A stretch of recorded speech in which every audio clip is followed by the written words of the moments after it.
സഹകരണ മേഖലയിലെ ആദ്യത്തെ വിമാന കമ്പനി കോ കേരളം യാഥാർത്ഥ്യമാക്കാൻ സർക്കാർ മുൻകൈയെടുക്കണമെന്ന് MVR cancer centre chairman CN Vijayakrishnan. ആഭ്യന്തര യാത്രകൾ ചെലവ് കുറഞ്ഞതും വേഗത്തിലുള്ളതും ആക്കാനും കൂടുതൽ തൊഴിലവസരങ്ങൾ സൃഷ്ടിക്കാനും പദ്ധതി സഹായിക്കുമെന്നും അദ്ദേഹം പറഞ്ഞു. മുഖ്യമന്ത്രിയെ കണ്ട് ഈ കാര്യങ്ങൾ പറഞ്ഞിരുന്നു. പുതിയ സഹകരണ വകുപ്പ് മന്ത്രി വന്നു. അദ്ദേഹത്തെ കണ്ട് കാര്യങ്ങൾ പറഞ്ഞു. ഏറെക്കുറെ നമുക്ക് പ്രതീക്ഷകളുണ്ട്. വിമാനങ്ങൾ വാടകയ്ക്കെടുത്ത് സർവീസ് നടത്തുന്ന പദ്ധതിയാണ് കോ കേരളം.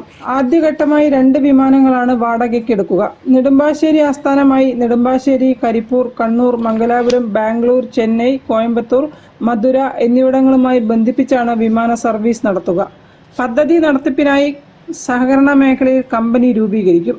മുഖ്യമന്ത്രി ചെയർമാനും സഹകരണ വകുപ്പ് മന്ത്രി വൈസ് ചെയർമാനുമായി രൂപീകരിക്കുന്ന കമ്പനിയിൽ 200 സഹകരണ സംഘങ്ങൾ 2 കോടി രൂപ വീതം ഷെയർ എടുത്താണ് പദ്ധതിയുടെ ആദ്യഘട്ടം നടപ്പിലാക്കുകയെന്ന് MVR cancer centre and research institute chairman CN Vijayakrishnan വാർത്താ സമ്മേളനത്തിൽ പറഞ്ഞു.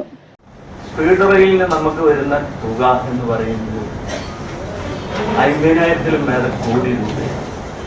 പിന്നെ ലാൻഡ് കാര്യങ്ങൾ അത് ഡെവലപ്പ് ചെയ്ത് വരേണ്ട സമയം. ഞാൻ ഗവൺമെന്റിൽ കൊടുത്ത നിർദ്ദേശം നമ്മൾ 72 സീറ്റുള്ള 4 ഫ്ലൈറ്റ്, അത് തുടക്കത്തിൽ 2 ഫ്ലൈറ്റ്, അത് ലീസിനെടുത്ത് ഒരു കൊല്ലം ഒരു ഫ്ലൈറ്റ് ഓടാൻ വേണ്ട തുക എന്ന് പറയുന്നത് 3 കോടി 20 ലക്ഷം. അങ്ങനെ വെച്ചാൽ നമുക്ക് 48 കോടി രൂപയാണ് ഒരാളെ പോലും കയറ്റാതെ ഒരു വർഷം നമുക്ക് ഒരു ഫ്ലൈറ്റിന് വേണ്ട പൈസ. കോ കേരള സർവീസിൽ അതിവേഗ തീവണ്ടികളിൽ ഇപ്പോൾ നൽകുന്ന അത്ര ചാർജിൽ സഞ്ചരിക്കാം.